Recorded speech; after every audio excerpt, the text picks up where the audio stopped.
having everything I wanted in life, I felt a deeper calling.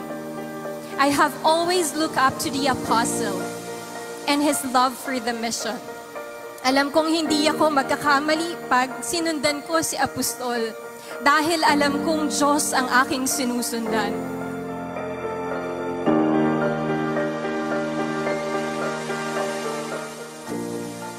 Ang laman ng puso ng sugo ay laging paghayo. Rain or shine!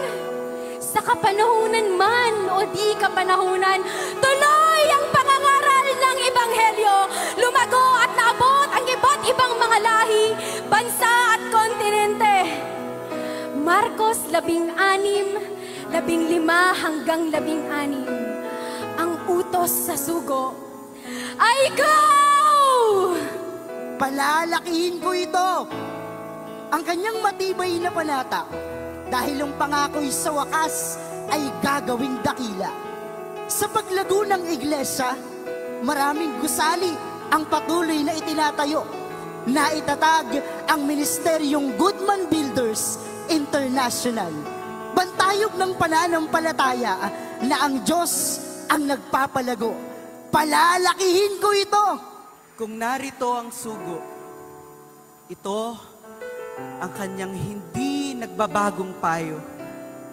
Gusto kong sabihin sa'yo, huwag kang matakot.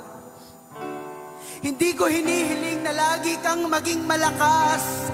Huwag mo lamang akong iiwan. Hindi po kami titigil. Hindi kami titigil. Samahan ang iyong kalili upang sa buhay po namin maging totoo ang turong iniwan mo sa amin. Pwede ko pong sasabihin, Apostle, we will make you proud.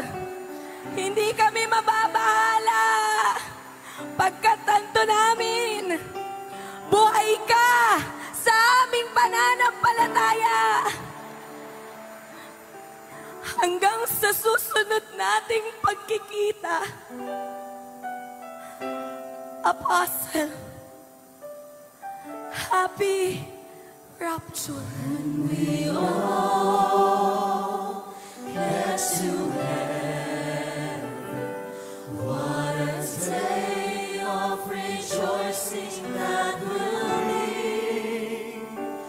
When we all see Jesus, we'll sing and shout the victory. As we reflect upon your life and legacy, our hearts are filled with gratitude and admiration. Maraming salamat po, mahal na apostol, sa iniwan mong halimbawa sa bawat isa sa amin. Ikaw ang nagsilbing hamon at inspirasyon sa aming pagtatalaga sa pananampalataya, kapakumbabaan, pag-ibig at pagtitiis.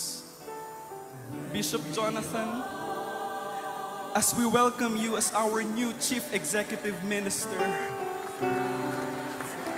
we extend our support, love, and obedience to you, just as we did for the apostle.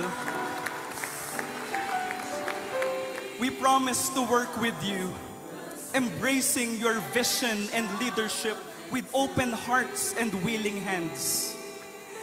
And just as we cherished, loved, and supported the apostle, we will cherish, love, and support you. Bishop Jonathan, we are here with you, heart and soul, fully committed in pursuing the end-time mission, today until the second coming of our Lord Jesus Christ. Maranatha.